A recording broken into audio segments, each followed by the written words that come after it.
Bem, então iniciando a gravação, torcendo que o OBS não caia a gravação, né? Que ele faça a gravação até o final da nossa aula.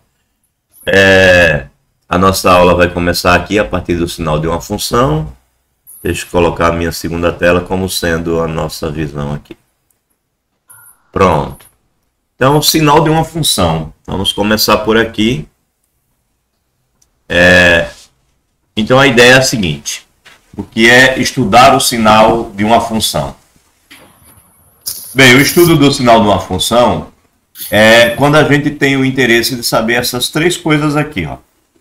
A gente quer saber quando é que a função vai dar valores positivos, quando é que a função vai dar zero e quando é que a função vai dar menor do que zero, vai dar negativo.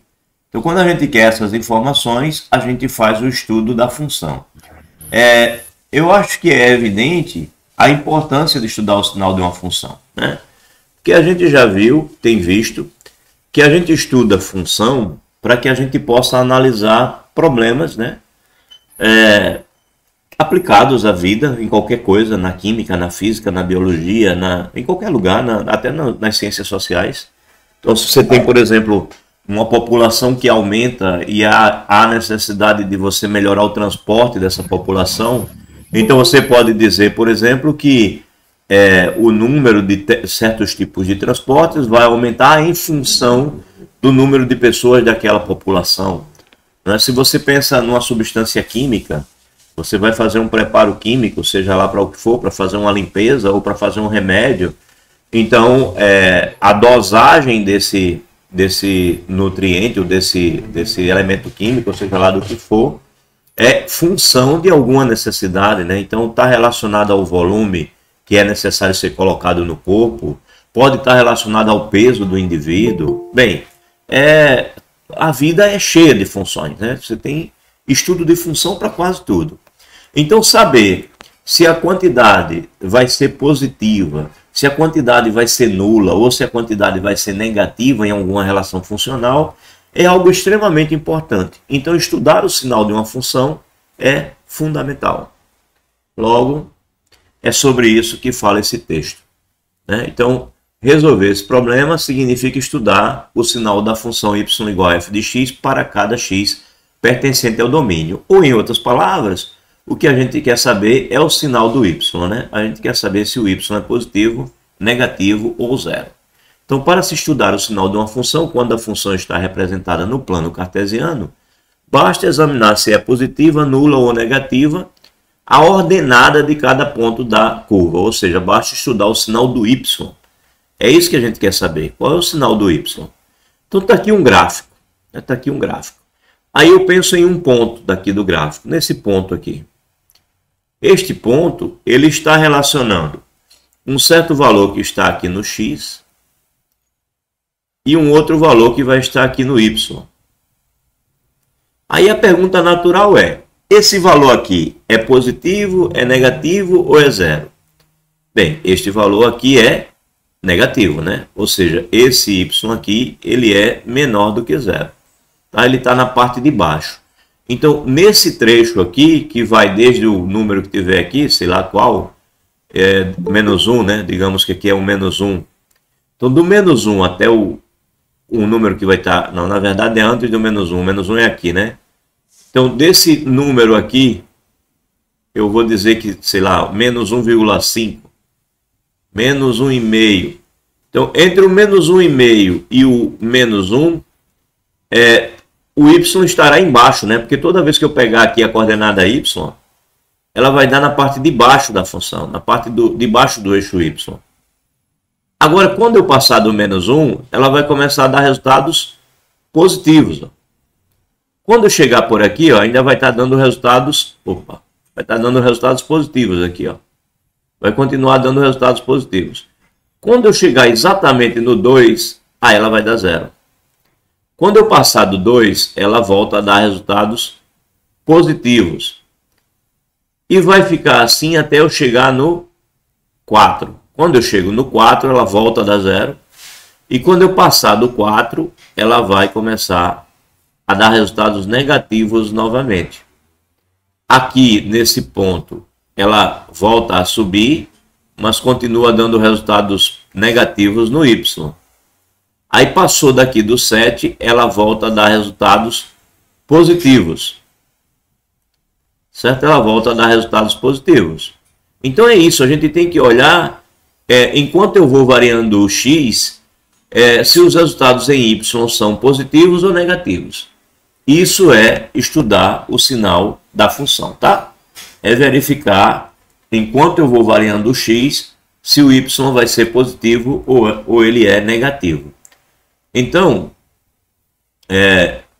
a gente vai escrever o sinal da função, né?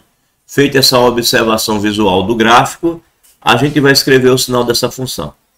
Então, digamos, se aqui for menos 1,5, nesse caso coloquei só para verificar, mas não importa. Note que a função daqui em diante, ela vai continuar até o infinito, né?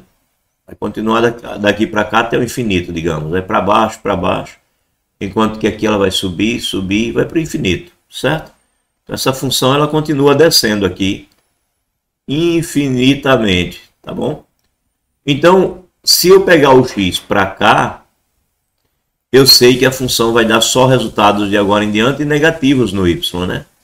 Só vai dar resultados aqui no y, todos negativos. Então, primeira parte que eu vou dizer aqui, se o x for menor que o menos 1, né? Então, tirar essa parte aqui do 1,5 para a gente visualizar bem. Desde o menos 1 aqui para cá, toda vez que eu pego um ponto, o y está sendo sempre negativo. Então, se o x é menor do que o menos 1, então a nossa f de x ela é negativa. Ela é menor do que o zero. Agora, quando eu for do menos 1 até o 2, a função está em cima. Só dá y positivo. Aí eu digo, se o x vai do menos 1 até o 2, ou seja, o x está entre o menos 1 e o 2, então, o que está acontecendo com a função? Ela está na parte de cima. Então, f de x é maior do que zero. E aí, se agora passar do 2, né? X vai do 2 até o 4. Então, se o x é maior do que o 2 e menor do que o 4, então essa função continua positiva. É maior do que zero. Agora,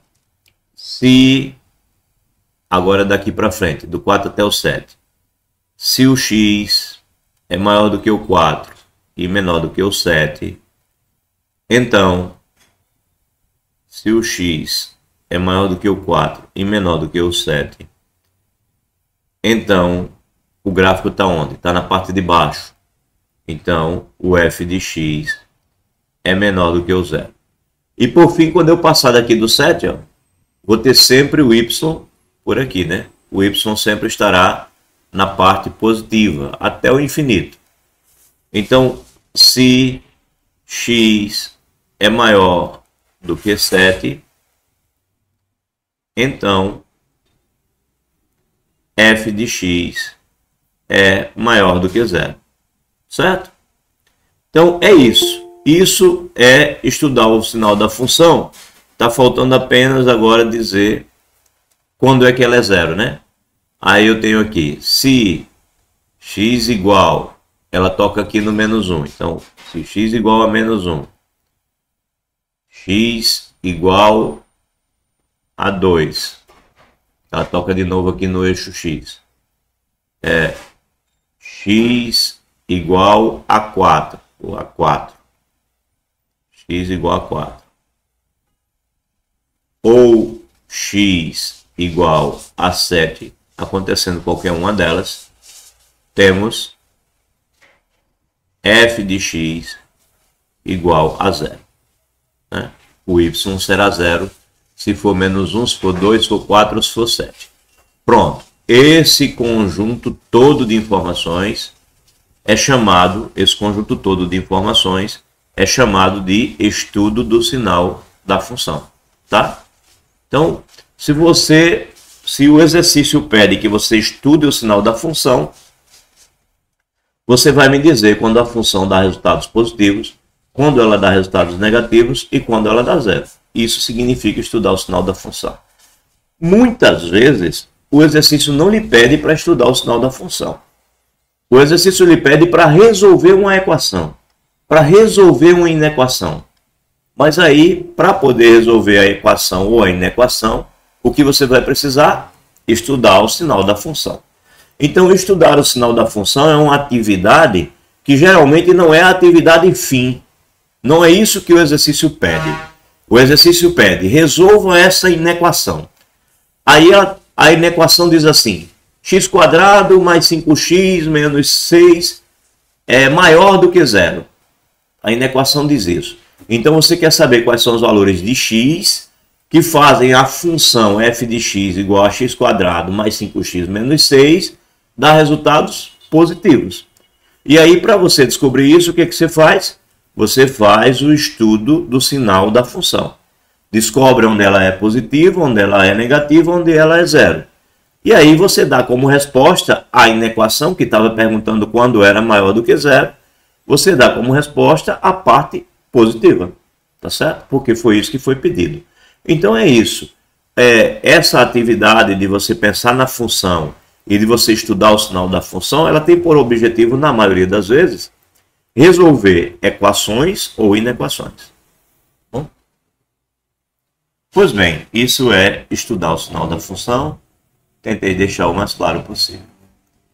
Vamos ver o próximo. Só Sim, o senhor poderia centralizar essa tela só para mim fazer um print aqui, por favor? Certo, deixa eu dar uma diminuída aqui no tamanho, porque aí você pega o texto todo, eu acho. Ô, professor, bom dia pessoal. Oi. Eu continuo com aquele mesmo problema, tá? De a tela travar e eu não consegui acompanhar, só estou acompanhando o seu áudio, no caso, tá bom?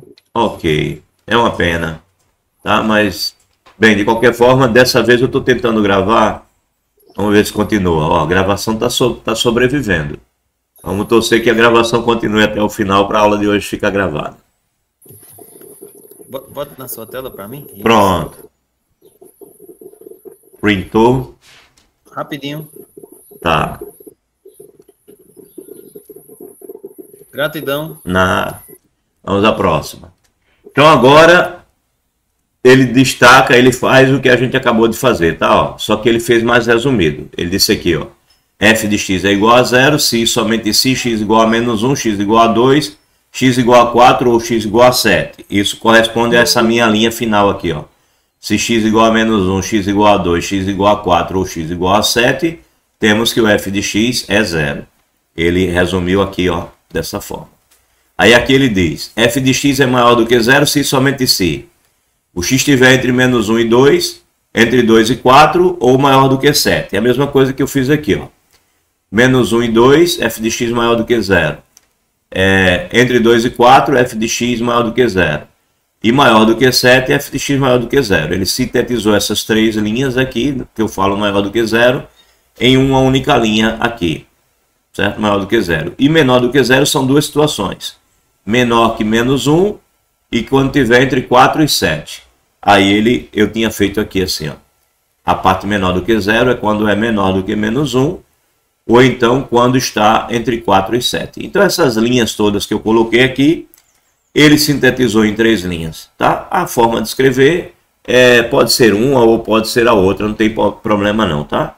Tanto você pode escrever só naquelas linhas, só nas três linhas que ele fez, como você pode escrever também detalhadamente, como eu fiz, linha por linha, tá? Ambos podem ser vistos como estudo do sinal. Então essas três coisas aqui são o seu estudo do sinal. Aí, sinal da função afim.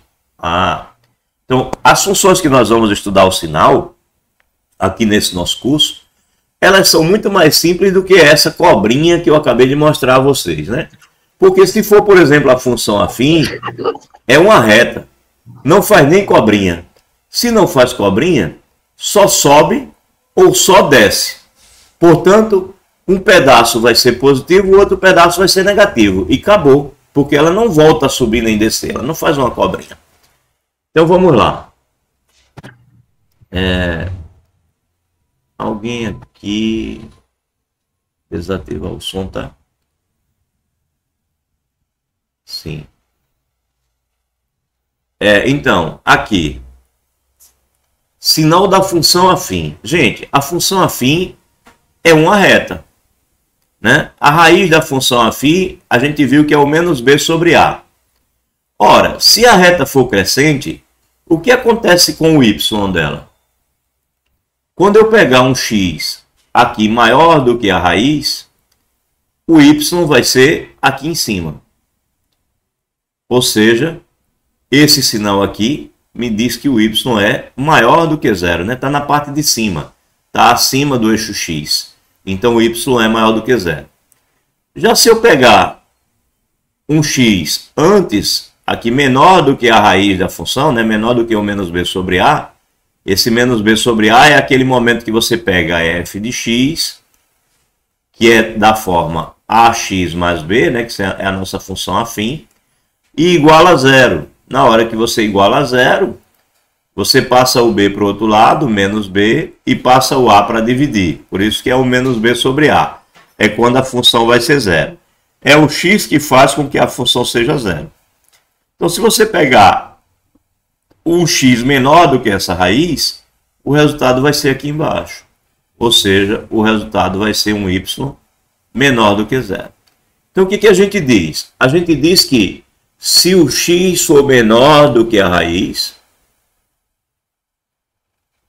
qualquer que seja o x que eu pegar por aqui, os y serão todos negativos, né? Se eu pegar um x por aqui, ó, aí eu vou tocar o gráfico da função aqui, e eu vou procurar o y dele, eu vou encontrar o y dele aqui embaixo. Então vai ser negativo. Quando eu passar da raiz, ó, se eu pegar qualquer y, qualquer x, só um pouquinho à frente do menos b sobre a, eu já tenho y positivo. Então, para cá, dá resultados negativos. E para cá, do x para cá, do x para a direita, vai dar resultados negativos. Aqui, do menos b sobre a para a direita, vai dar só resultados positivos, né? Vai dar só resultados positivos aqui, enquanto que aqui vai dar só resultados negativos. Então, o estudo do sinal dessa função é só isso, ó. Para x maior do que o menos b sobre a, bem, se a função é crescente, que é esse nosso caso aqui, se a é maior do que zero, logo ela é crescente, essa função vai ser sempre maior do que zero. O f de x vai ser maior do que zero.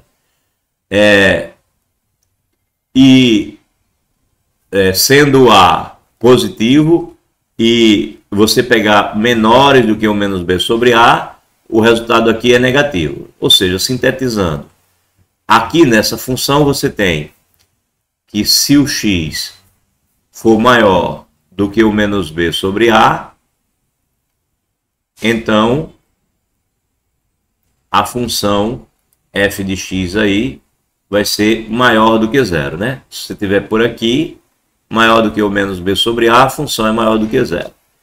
Já se o x for menor do que o menos b sobre a, então a função f de x ela é menor do que zero. Falta dizer o quê? Falta dizer quando é que a função é zero. Então, se o x for igual ao menos b sobre a, então f de x é igual a zero. Então, o estudo do sinal de uma função afim só são essas três informações. Só a parte que é maior do que zero, a parte que é menor do que zero e a parte que é igual a zero. Não tem mais nada a dizer. É fácil de fazer o sinal da função afim por isso. Veja que isso é assim quando a função é crescente. Se a função for decrescente, vou copiar esse sinal aqui. Copiar esse sinal todinho só para mostrar a vocês. Vou copiar. Fazer uma cópia dele. Só para mostrar a vocês o caso da função ser decrescente. Vamos lá. Está aqui o desenho de uma função decrescente. Aí você diz, cadê o y? Nem precisa, né? Vamos colocar um Y só para colocar. Mas o eixo Y não precisa nem ser pensado. Vamos colocar um aqui. Coloquei um eixo Y. Pronto. Está aqui o eixo X. Está aqui o eixo Y. Então, como é o sinal disso daqui? Quando ela é negativa. Ora, estou eu aqui com a raiz, né? O lugar onde dá zero. Mas se for antes da raiz, né? Se eu pegar um ponto X antes da raiz, o Y vai dar positivo ou negativo? Ora, o Y vai ser aqui, ó. Vai ser positivo. E se eu pegar depois da raiz, ou seja, maior do que a raiz? Aí eu venho para cá e vai dar o quê? Vai dar aqui embaixo. Então, se eu pegar o X antes da raiz, o Y vai ser maior do que zero. E se eu pegar o X depois da raiz, o Y vai ser menor do que zero. Veja que como a função é decrescente, a coisa é exatamente ao contrário. Ó. Se o x for maior do que o menos b sobre a, então f de x não vai ser maior do que zero. Exatamente ao contrário. F de x vai ser menor do que zero. Se o x é maior do que o menos b sobre a, o f de x é menor do que o zero. Ao contrário acontece aqui, né? Se o x é menor do que o menos b sobre a. Se o x estiver antes, então f de x não é negativo. F de x é positivo. Então só troca isso daqui, ó, do estudo do sinal de uma para o estudo do sinal da outra. A raiz é a mesma, essa última linha nem troca. Então quando você olha os dois sinais, ó, se ela é crescente, quando o x é maior do que a raiz, f de x também é maior do que zero. Quando o x é menor do que a raiz, f de x é menor do que zero. Aqui fica maior, maior, menor, menor, tá vendo? E igual é para todo mundo. Já quando a função é decrescente, se o x é maior do que o menos b sobre a, o f de x é menor. E se o x é menor, o f de x é maior. Ou seja, os sinais aqui ficam em posições contrárias. É essa a diferença que você encontra no estudo do sinal de uma função afim. Ou seja, o estudo do sinal de uma função afim realmente é um dos estudos mais fáceis que você tem para fazer. Tá? Só não é mais fácil do que o da função constante, né? Porque o da função constante, aí o sinal nem muda. Né? Seria o sinal de uma função constante. Vamos lá. Pensa aí numa função constante. Estou eu aqui com o eixo Y. Estou eu aqui com o eixo X. Uma função constante é uma reta qualquer. Sei lá, assim. Desde que ela seja horizontal, uma reta qualquer. Ou seja, aqui não importa qual seja. Se aqui é o valor C do Y, essa função vai ser f de x igual a c. Então, se eu pegar um x aqui, o f de x vai ser c. Se eu pegar um x aqui, o f de x vai ser c. Então, não importa. Para onde eu pegar x, vai ser sempre c. Aí, como eu estudo um negócio desse? Se... Não, qualquer que seja o x, né? Mais que isso. Qualquer que seja o x, temos f de x, nesse caso aí, maior do que zero. Por quê? Porque o f de x é c. Então, você só olha o sinal do c. Né? F de x igual a c. C aqui é positivo, então maior do que zero. Se a reta vermelha estivesse aqui embaixo, então o c seria negativo. E aí, o f de x, qualquer que fosse o x, você teria o f de x igual a c negativo, ou seja, menor do que zero. Esse seria o estudo do sinal mais simples de se fazer, né? Mais simples até do que o estudo do sinal da função afim. Mas depois da função constante, o estudo do sinal mais fácil é o da função afim. É claro que para a gente não dá para parar só aí, né? A gente tem que pensar em mais estudos do sinal.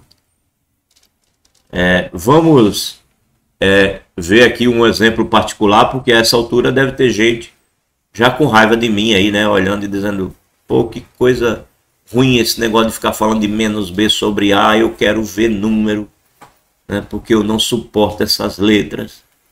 Como diz minha esposa, quando eu digo a ela, chame de x, ela diz, eu não quero chamar de x. Tá? Tchau. Bem, aí quando ela... tem gente que não suporta letrinhas, então eu entendo, compreendo, então vamos fazer sem letrinhas. Vamos colocar números aqui nesses exemplos e resolver. Como é letra para ler? Ela disse, hein? Pronto, letra é para ler, ela disse, não é para fazer conta não. Bem, então vamos lá. É bom que ela ajuda a gente, eu tô concordo com ela. Muito bem, dona Alcindo. É assim que funciona, muito bem. Então, estudar o sinal dessa daqui, por exemplo, né? Então, o que você faz? Eu vou fazer as contas, elas já estão aqui, mas vamos escrevendo, porque eu acho que escrevendo a gente vai entendendo bem, né? Então, o exercício pediu a você isso daqui. Estudar o sinal dessa função. Então, como é que você resolve isso aí? Então, primeiro você calcula a raiz. Calcule a raiz. Raiz de quem? Raiz da função. Né? É esse o seu primeiro passo. Calcular a raiz da função. E aí, o que é calcular a raiz da função? É você pegar a expressão e igualar a zero. 2x menos 1 igual a zero. Eu quero saber qual é o x que faz com que isso seja zero. Aí eu passo o menos 1 para o outro lado, vai dar 1, né? Eu vou ficar com 2x igual a 1, e aí eu passo 1 para dividir. Aí eu descubro que o x é meio. Então, a raiz da função é meio. Aí eu olho para o valor do a. O a aqui é 2. 2 é maior do que 0. Então eu sei que o gráfico dessa função é crescente. Ó. Ele defendeu aqui. Ó. O gráfico é crescente. Mas para estudar o sinal, eu nem preciso fazer o gráfico. Eu só faço o eixo x assim. Aí eu penso, ela vai passar no número meio. Aí eu marco um ponto aqui e digo que esse ponto é o ponto meio. E eu sei que o gráfico é de uma função crescente. Então, eu só faço passar uma linha assim. Ó. Eu sei que ela é crescente. Então eu sei que quando eu pegar um x daqui para cá, o y estará na parte de cima, porque o gráfico está em cima. Aí eu digo que o sinal aqui vai ser positivo. E quando eu pegar um x antes aqui, eu sei que o y vai estar embaixo. Então eu digo que aqui vai ser negativo. Então mesmo sem precisar fazer o desenho todo, basta eu fazer uma linha e colocar o número meio. E aí eu marco assim uma reta crescente, ó. E aí eu digo que daqui para frente ela é positiva e para trás ela é negativa. Aí eu escrevo o estudo do sinal, que é dar essas informações aqui, ó. Dar essas informações aqui. Isso é o estudo do sinal. Para x maior do que meio, o f de x é maior do que zero, ou seja, ele é positivo. E para x menor do que meio, o f de x é menor do que zero, ou seja, ele é negativo. Eu ainda posso escrever mais uma linha. Interessante que se escreva. Ele não escreveu porque é a linha mais óbvia, né? Seria ele dizer assim: para x igual a meio, implicaria que o f de x é igual a zero.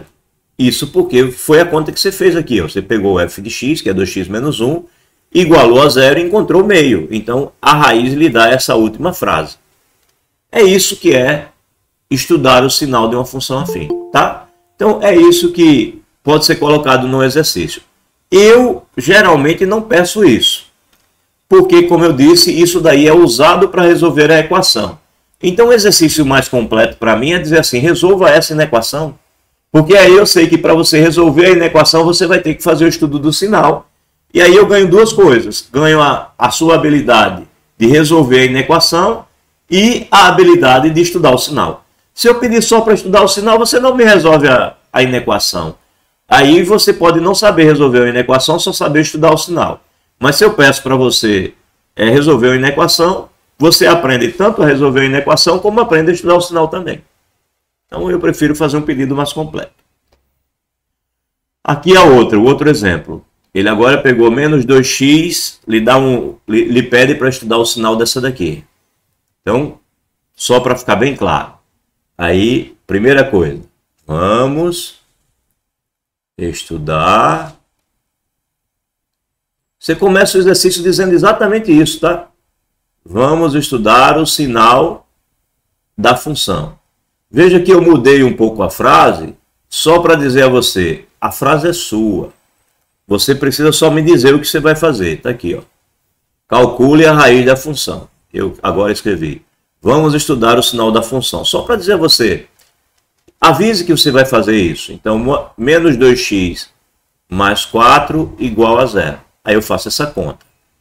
Eu tenho menos 2x igual a menos 4. Então, na hora que você iguala a 0, eu sei que você está sabendo o que é estudar o sinal da função. Aí você tem x igual a menos 4 dividido por menos 2, e aí você tem que x é igual a 2. Então, a raiz da tua função é o 2. Ele fez o gráfico aqui, ó, passando no 2, só para salientar que essa conta está certa aqui, ó. Agora, note que ele fez o gráfico descendo. Por quê? Porque ele viu que isso daqui é o menos 2, que é negativo. Então, quando aqui era positivo, ele fez o gráfico subindo. Como aqui é negativo, ele faz o gráfico descendo. Mas, repito, você nem precisa fazer o gráfico. Você pode simplesmente fazer só o eixo X, marcar o número 2 onde você quiser, fazer uma linha decrescendo, e aí você diz, ora, nessa parte que o gráfico está embaixo, os resultados dos y serão negativos. Na parte que está em cima, o resultado dos y vai ser positivo. E aí você resume o seu estudo do sinal. Para x maior do que o 2, a função é negativa. Para x menor do que o 2, a função é positiva. E você pode acrescentar aqui, para x igual a 2, você tem que f de x é igual a 0. Você pode acrescentar essa frase no seu estudo do sinal. Aí ele fica completinho. Tá? São essas 3 frases que são o estudo do sinal completinho, completo. Ok.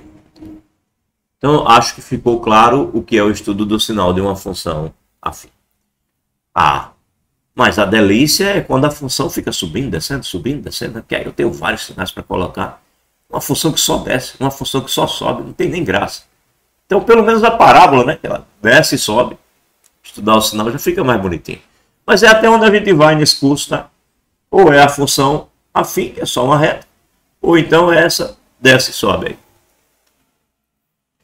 Pois bem, vamos lá. Ué, acabou? Acabou. Não tem mais nenhum slide nesse item. Então vamos para o próximo item. Função quadrática. Então pronto, agora vai ficar bonito. Vocês vão ver função quadrática como nunca viram antes. Tá? Prometo.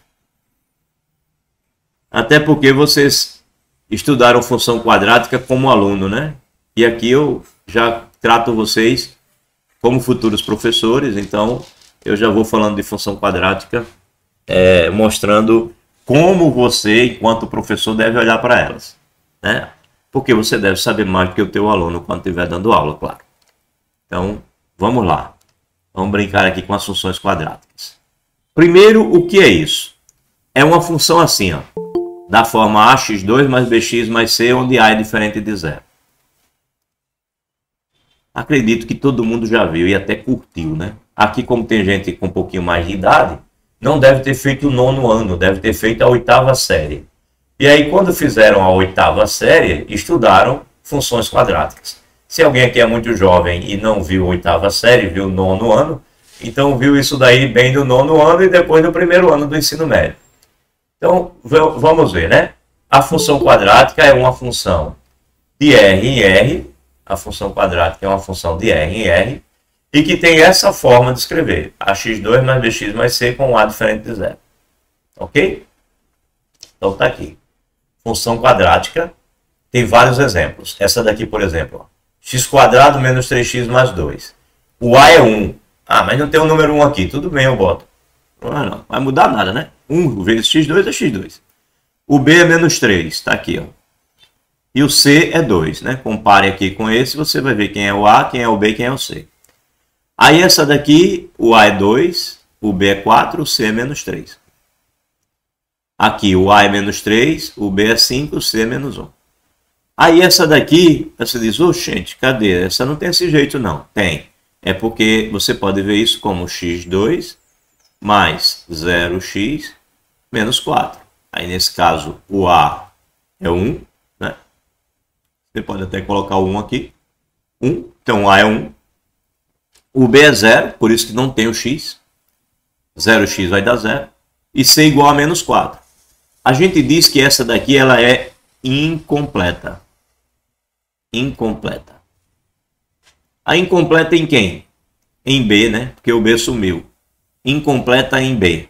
Essas outras são completas. Essa daqui é uma incompleta em B. Já aqui você tem A igual a menos 2, B igual a 5, mas o C sumiu. Mais 0, né? Mais 0. Então C é 0. Por isso que ele sumiu, desapareceu. E aí, essa daqui, né? Essa outra aí, ela é uma... O cara é preguiçoso, ó. O cara é preguiçoso, acontece essas coisas. Ela é uma incompleta. Acaba preguiçoso que não quer nem escrever a palavra incompleta. Essa daí é uma incompleta em C. Incompleta em C é essa aqui. Incompleta em C. E essa outra aqui é mais incompleta ainda, né? Essa daqui tem um 0x mais 0. Ou seja, falta o B e falta o C, né? O A é menos 3, o B é 0 e o C é 0. Então, essa daí, claro, né? Também é do tipo incompleta. Acho que era mais rápido escrever, né? Mas a preguiça é tão grande que o cara prefere copiar. Então, essa daí, ela é incompleta em B e C. Essa última aqui. Incompleta em B e em C. Então, uma função do segundo grau, ou função quadrática, ela é uma função que é definida por um polinômio, né, que aquela expressão ali é chamada de polinômio, né, um número vezes uma potência de x, mais outro número vezes outra potência de x e assim por diante. É chamado de polinômio. Como o expoente que tem ali, o maior expoente é 2, a gente diz que é um polinômio de grau 2. Por isso que muitas vezes as pessoas dizem uma função de segundo grau, mas na verdade o grau é do polinômio e não da função. Tá? E ela pode ser completa, incompleta no B, incompleta no C ou incompleta no B e no C. Só o A é que é obrigado a ser diferente de 0. Diga, Ricardo.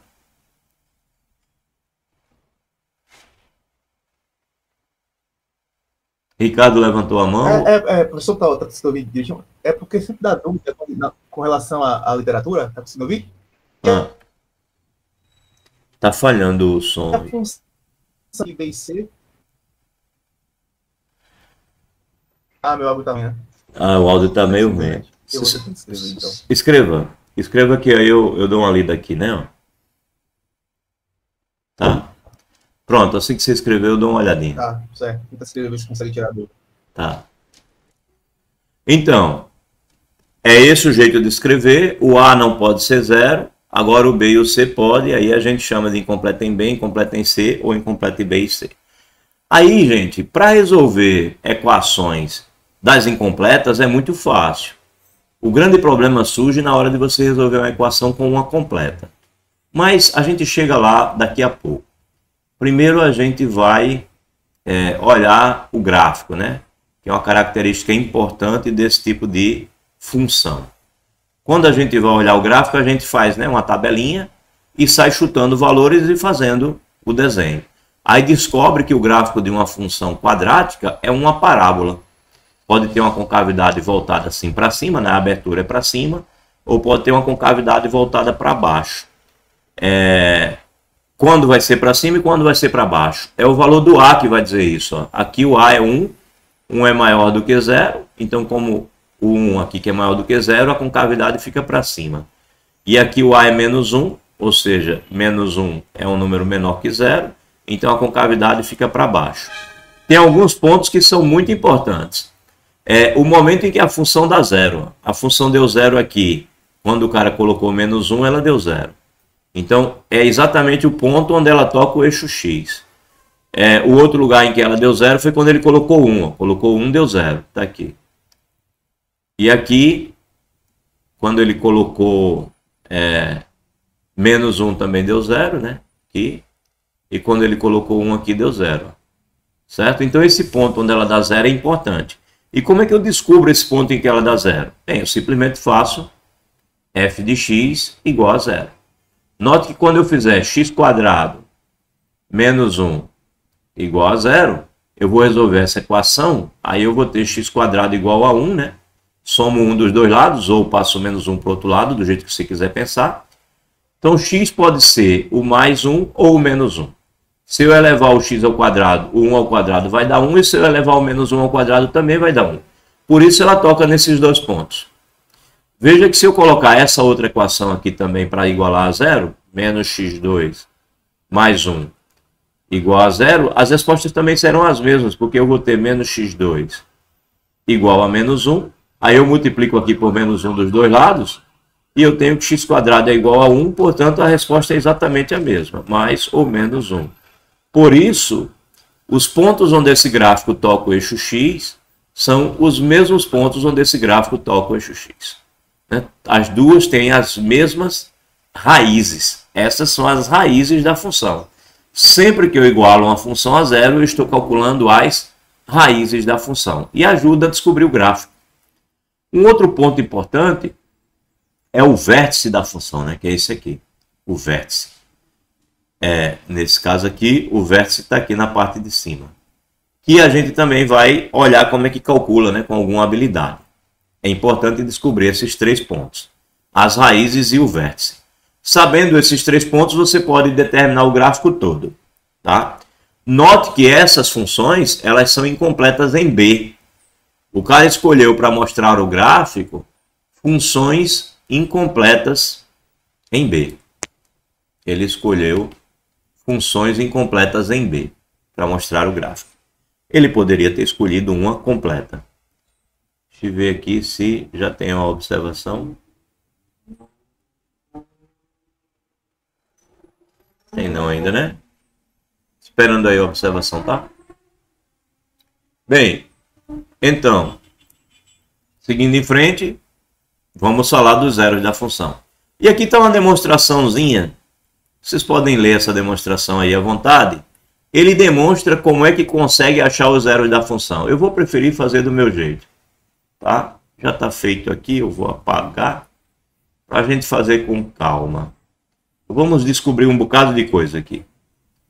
Era muita coisa mesmo, né? Veja que na aula anterior eu trabalhei pra caramba para poder mostrar detalhes dessa função. Vou fazer de novo para vocês entenderem bem bonitinho como é que as coisas aconteceram, né? Eu vou contar a história de Bhaskara para vocês.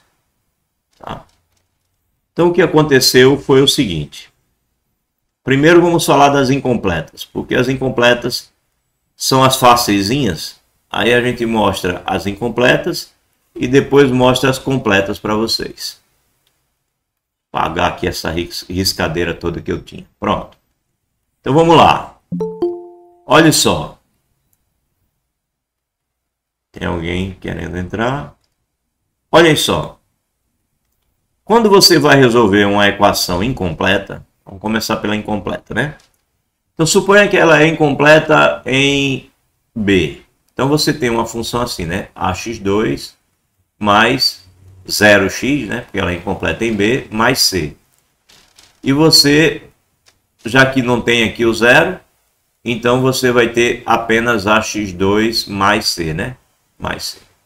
Então, se a função for isso, ela vai ficar escrita assim. Então vamos olhar para essa função que ela é incompleta em B. Então ela tem o jeitão assim, né? ax2 mais c. Aí eu quero calcular a raiz. Então, calcular a raiz. O que significa isso? Eu pego isso aqui igual a 0. ax2 mais c igual a 0. Aí o que eu vou fazer? Vou pegar o c, vou passar para o outro lado. Vou ficar com ax2 igual a menos c. Vou passar o a, vou dividir. Aí vai ficar x2 igual a menos c sobre a. E aí, quem é o x? Bem, eu vou extrair a raiz quadrada dos dois lados. Extrair a raiz quadrada daqui do x ao quadrado. Vai desaparecer o quadrado, né? A raiz quadrada do x ao quadrado sai o quadrado dali. E aqui vai dar tanto o resultado positivo quanto negativo desse número daqui, do menos c sobre a.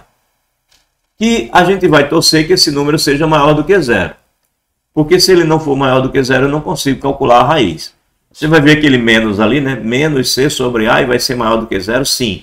Basta que o c seja negativo, né? Ou o a seja negativo. O que importa é que a divisão C por A é negativo, porque o sinal negativo ali vai fazer ficar positivo. E aí eu vou poder extrair a raiz. Aí você diz, pô, com letra fica chato. Tá bom, então vou voltar no item anterior. Eu fiz exatamente isso aqui, ó. Eu tinha uma função incompleta em B, o que foi que eu fiz? Passei o C para o outro lado, passei o A para dividir, só que o A era 1, então não precisava passar. E depois extraí a raiz quadrada dos dois lados. Aí a raiz quadrada do x quadrado desapareceu o quadrado.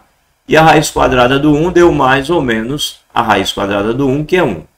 Foi isso que eu fiz aqui. Passei o C para o outro lado, passei o A para dividir e extraí a raiz quadrada dos dois lados. A sorte é que quando eu passei o C para o outro lado, ele já ficou positivo. Por isso eu pude extrair a raiz quadrada. Mas note que aqui, ó, quando eu passei o C para o outro lado, ele foi negativo. Aí quando eu passei o menos 1 para dividir, aí menos 1 dividido por menos 1 deu 1. Né, que eu disse assim, multiplica por menos 1 dos dois lados. Mas é a mesma coisa que passar o menos 1 para dividir. Aí menos 1 dividido por menos 1 dá 1. E o x é mais ou menos 1. Então é a mesma ideia que eu estou fazendo aqui com as letrinhas, tá? Passo o C para o outro lado, passo o A para dividir e extraio a raiz quadrada. Então quando ela é incompleta em B, quando ela é incompleta em B, é fácil de calcular. Né? É só mandar o cara para o outro lado, passar para dividir, extrair a raiz quadrada, você acha os valores de x. Quando ela é incompleta em C, aí a técnica é um pouquinho diferente, mas também é fácil. Então, se ela for incompleta em C, qual é o jeitão dela? Incompleta em C, ela é assim. AX2 mais, vou colocar logo como f de x, né? F de x igual a AX2 mais BX. Por que não tem o C? Porque o C é zero. Então, AX2 mais BX. Aí eu vou fazer o quê? Vou calcular a raiz. Então, vamos calcular a raiz. Como é que faz isso? Igual a zero. Pegar AX2 mais BX e vou igualar a zero. Aí o que eu vou fazer? Eu vou colocar o x em evidência. Aí quando eu coloco o x em evidência, vai ficar x vezes AX mais B igual a zero. Aí é um produto de dois números, o número x e o número AX mais B. E está dando zero. Se eu faço o produto de dois números e dá zero, um dos dois tem que ser zero, já que esses números são números reais. Então, uma possibilidade é o x, que é o primeiro número ali, ser zero. Portanto, x igual a zero. Ou a outra possibilidade, se esse não for zero, esse é. Então, AX mais B pode ser zero. E aí, para resolver essa equação, você passa o B para o outro lado, menos B, e passa o A para dividir. Porque isso daqui é justamente uma expressão de grau 1, né? Ou seja, é como se fosse uma função afim, dá justamente a tal da raiz menos B sobre A. Então, a resposta nesse caso é essa, ou x é igual a zero, ou então x é igual a menos B sobre A. Aí começa a ficar atento a alguns detalhes, ó. Numa função incompleta em C, x igual a zero faz com que isso aqui seja zero. Portanto, zero é sempre uma raiz de uma função quadrática incompleta em C. Quando ela é incompleta em B, não. Aí é um mais ou menos de algum número. Né? As raízes serão simétricas. Inclusive, isso daqui nos diz o seguinte, que se eu tiver um gráfico de uma função desse tipo, e uma das raízes estiver aqui do lado direito, uma das raízes estiver aqui, a outra estará na mesma distância do lado esquerdo. Vai estar a mesma distância. Então, no nosso exemplo lá, do lado de cá era 1, do lado de cá era menos 1. Então, se uma raiz for 2, a outra é menos 2. Quando ela é incompleta em B. Não importa se a concavidade é para cima ou para baixo, tá? O que importa é que ela vai ser simétrica assim em relação ao eixo Y. Metade dela está para o lado direito, metade dela está para o lado esquerdo. Essa é a cara do gráfico de uma função incompleta em B. É o que acontece aqui, ó. Veja, ela é simétrica. O eixo Y passa bem no meio dela, certo? Toda função incompleta em B é assim.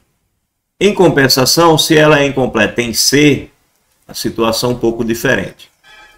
Está aqui o eixo Y, está aqui o eixo X. A informação que você tem de uma função incompleta em C é que ela passa aqui, ó, quando x é igual a zero, o y é igual a zero. Uma raiz é o x igual a zero. A outra raiz pode estar onde for, pode ser aqui ou pode ser aqui, não interessa, né? Vai estar em algum lugar. Ela pode ter concavidade voltada para cima ou para baixo. Ela vai passar no zero e depois vai passar no outro valor. Então, o que caracteriza uma função incompleta em C é que ela passa no zero. O que caracteriza uma incompleta em B é que ela fica divididinha assim, meio a meio. Tá bom? Então, bateu o olho, a função tem um gráfico, a função quadrática tem um gráfico que passa no zero, você sabe que ela é uma incompleta em C. Se você tem um gráfico e ela é simétrica em relação ao eixo Y, o eixo Y passa exatamente no meio do gráfico, então ela é uma função incompleta em B. Ok? Então, já dá para perceber algumas coisas, né? Grave essas informações que isso é importante. Ok. Aqui vai estar o zero e aqui vai ser o menos B sobre A. Mas não precisa decorar nada disso, porque na hora que aparecer um exemplo para você, aparece numérico, né? Então, exemplo. Vamos dar o exemplo numérico para diminuir as dores psicológicas de não gostar das letrinhas. Apesar que para quem faz matemática, aprenda a gostar das letrinhas, porque elas são fundamentais, são elas que explicam as coisas. Então, exemplo. Vamos pegar uma função f de x, aí vamos escolher números, né? Vamos dizer que ela é do tipo 3x ao quadrado mais 6x. 3 e 6 é chato, né? Mas simplesmente... não sei. Deixa ou não deixa? Colocaria o 3 em... deixa. Deixa o 6x mesmo. Não tem problema não. Pronto. Aí eu vou calcular a raiz, né? Vou calcular a raiz. Eu quero saber quem são as raízes. Ou, tá até errado aqui, né? Tem que ser as raízes, é verdade. Fui escrever agora, notei que eu devia ter colocado desde o início. Calcular as raízes. Porque a afim só tem uma raiz. Mas essa tem duas, né? Mais ou menos, ou então essas duas aqui. Sempre tem duas. Porque as duas podem ser iguais, mas sempre serão duas. Então, calcular as raízes. Eu pego isso daqui, 3x2 mais 6x igual a zero. Aí, como é a técnica que eu disse aqui com as letrinhas? Coloca o x em evidência. Se você quiser colocar só o x em evidência, pode colocar. Nesse caso, dá para colocar 3x. Mas se você colocar o x, tem problema não. Escreve 3x aqui, escreve 6 aqui, igual a zero. Vai dar no mesmo, se você colocar o x em evidência. Se você quiser colocar o 3x, fica assim. 3x, aí aqui fica x, né? Porque 3x vezes x fica 3x ao quadrado. E aqui você coloca o número 2, porque aí ficaria 3x vezes 2, 6x, igual a zero. Tanto faz. Se fizer assim ou se fizer assim, vai dar no mesmo. Porque, de qualquer forma, se esse produto dá zero, então x igual a zero, ou 3x mais 6 igual a zero. E se você pensar assim, você vai dizer 3x igual a zero, ou x mais 2 igual a zero. Tanto faz. Você vai dizer um ou outro. Bem, se você disser assim, você já tem x igual a zero. E se você disser assim, bem, se 3 vezes x é zero, o x tem que ser zero, né? Porque o 3 não é. Se eu tenho um produto que dá zero, então um dos dois é zero, nesse caso é o x. É o zero. Já que o 3 não é. E aí, ou, aqui você passa o 2 para o outro lado, né? Ou x vai ser igual a menos 2. Pronto, achou as raízes. E aqui, x igual a zero, ou passo o 6 para o outro lado. 3x igual a menos 6. E agora passo o 3 para dividir. Menos 6 dividido por 3. X vai ser igual a menos 2. Então, tanto faz. Se você pensar de um jeito ou de outro, você vai encontrar as duas raízes. Tá? Então, encontrar a raiz de incompleta é fácil. é só fazer essas coisinhas aqui. São equações bem simples, né? Passa para um lado, passa para o outro, divide e tal. Mas aí, lá na época de Bhaskara, né? Acho que antes de Cristo, os caras começam a organizar lá as contas e se deparam com a possibilidade da equação ser completa. E aí, como achar as raízes de uma equação completa? Eu, quando comecei a dar aula, né, a gente não tem muita segurança, aí eu dei aula como engenheiro da aula, né? Engenheiro da aula, sim. Pega o livro e fica repetindo o que está lá. Então, fórmula de Bhaskara. Aí bota a fórmula de Bhaskara, explica como é a fórmula de Bhaskara e usa a fórmula de Bhaskara. Não discute a ideia, né? Como surge a ideia? Que ideias levaram Bhaskara a formalizar aquilo que ele escreveu? O engenheiro não vai fazer isso nunca. Alguém com formação em matemática, quando for dar aula, deve explicar as ideias e não apresentar fórmulas. Explica as ideias para que o aluno entenda como a fórmula surgiu.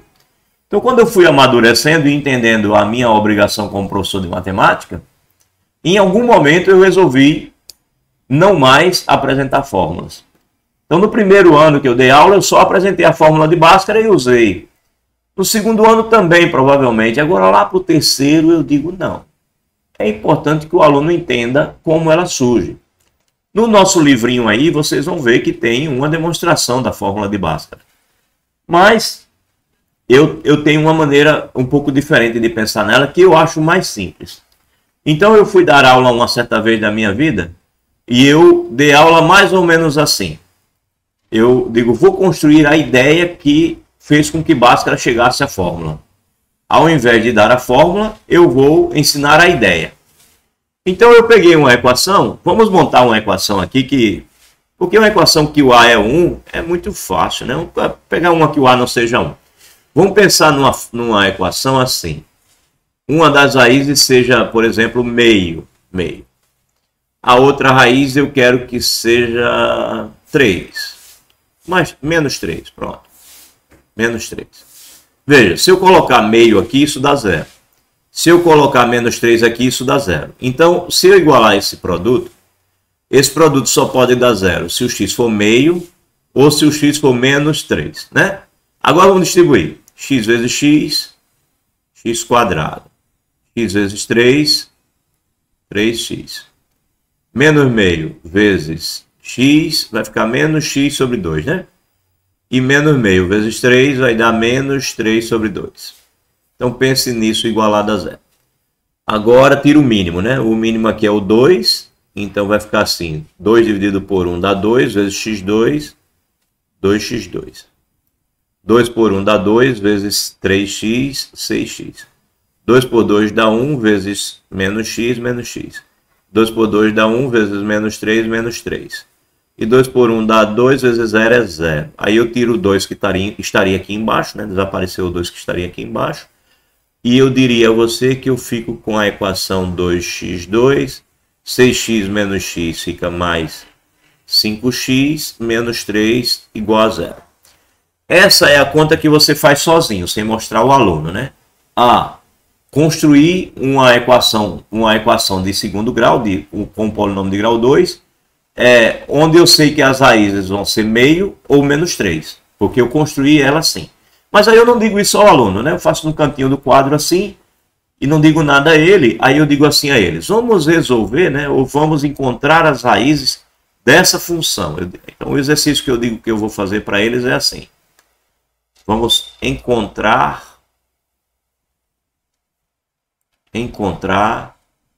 as raízes. Vamos encontrar as raízes de f de x. Aí eu vou e coloco essa expressão aqui que eu não mostrei a ele. Então, x2, 2x2, né? 2x2 mais 5x menos 3. Então, eu digo a ele que eu quero resolver esse exercício. 2x2 mais 5x menos 3. Isso eu nem mostro, né? Isso eu apago. Não deixo o aluno ver, ele não sabe que as raízes são meio e menos 3, não sabe. E eu digo que eu quero encontrar essas raízes. Aí qual é o grande problema? A ideia é que eu quero que o menino construa a ideia. Eu quero transformar os meninos em báscaras. Eu quero que os meninos descubram sozinhos como é que chegamos naquela tal fórmula que é tão usada. Aí, o que eles vão pensar? Eu fiz a incompleta em B. Eu fiz a incompleta em C. Aí eu pergunto aos meninos, o que eu faço para resolver esse problema? Aí os meninos olham para mim e dizem assim, manda o C para o outro lado, né? Ou seja, manda esse número aí para o outro lado. Normal, porque quando ele foi resolver a incompleta em C, não, a incompleta em B, né? Quando ele vai resolver essa daqui, a incompleta em B, o que ele faz? Ele manda o C para o outro lado para deixar o X sozinho. Então, quando ele olha para essa nossa aqui, ele diz, cara, né? Façamos. O que eu quero é achar as raízes. Então, a gente faz isso, né? 2x2 mais 5x menos 3 igual a 0. Isso todo mundo me diz rapidamente, né? Encontrar a raiz é igual a 0. Pronto, aí todo mundo igualou a 0. Aí alguém diz assim, manda o C para o outro lado. 2x2 mais 5x igual a 3. E eu vou obedecendo, sabe? Chego para a turma e digo, o que eu faço? A turma manda o número para o outro lado, alguém diz. Alguém acaba dizendo. Se ninguém disser, aí você vai e aponta, né? Essa daqui a gente mandou o número para o outro lado. Será que aqui ajuda? É, professor, ajuda. O X vai ficar sozinho. Aí você vai lá e deixa. Faz o que eles pediram, né? Diga, Sueli.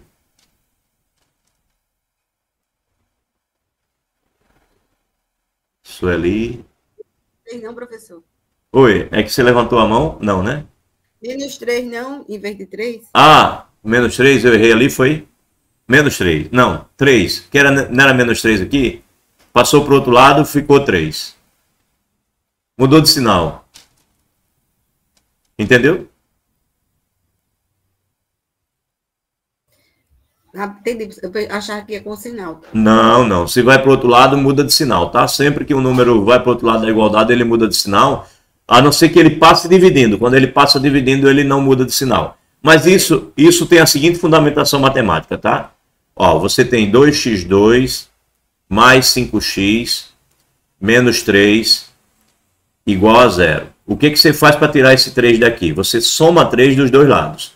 Aí fica 2x2 mais 5x menos 3 mais 3 igual a 0 mais 3.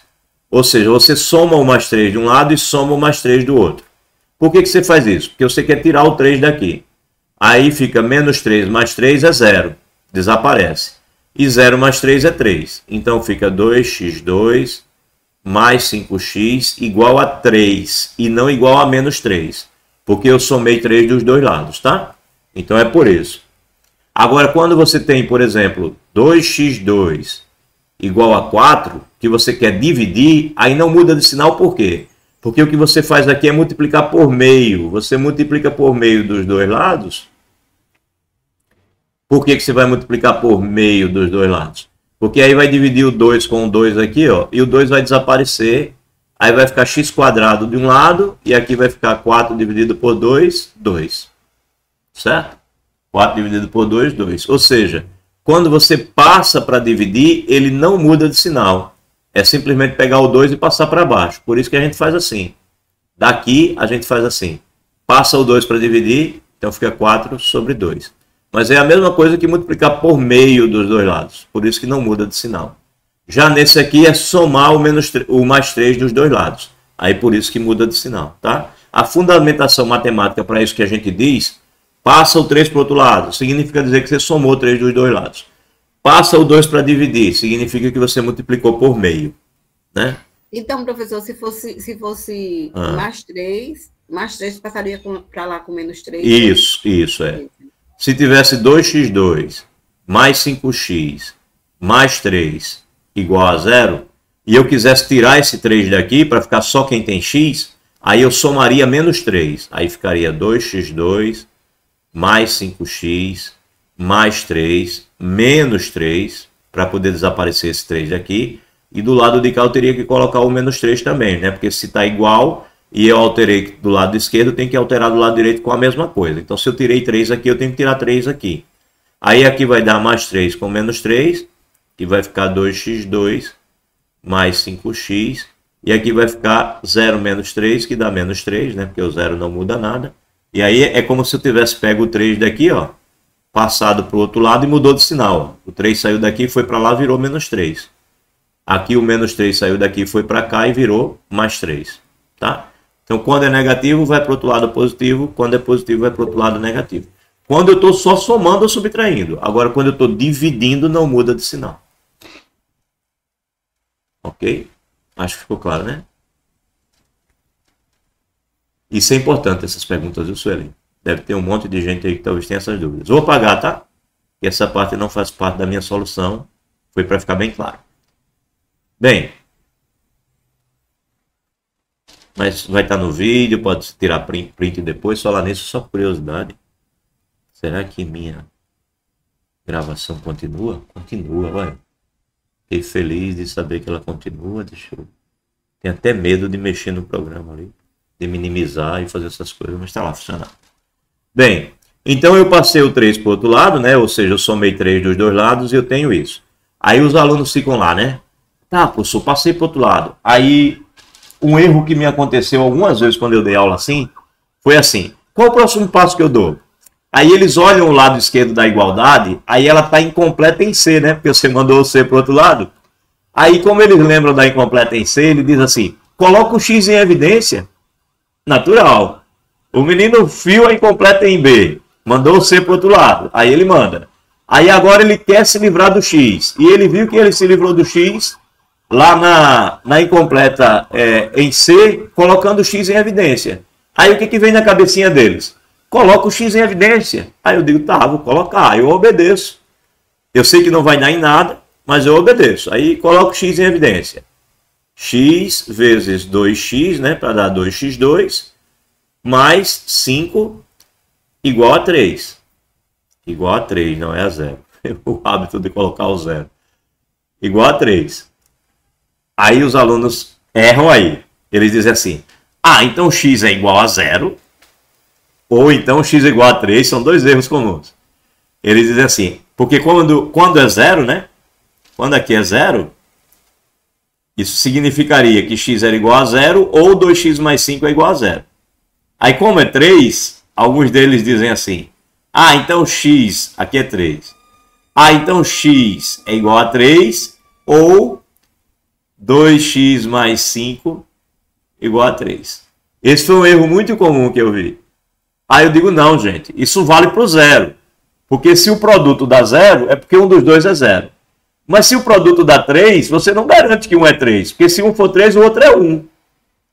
Mas quem garante que esse é 1 e esse é 3? Não tem como dizer. Agora o 0 eu garanto, o 3 não.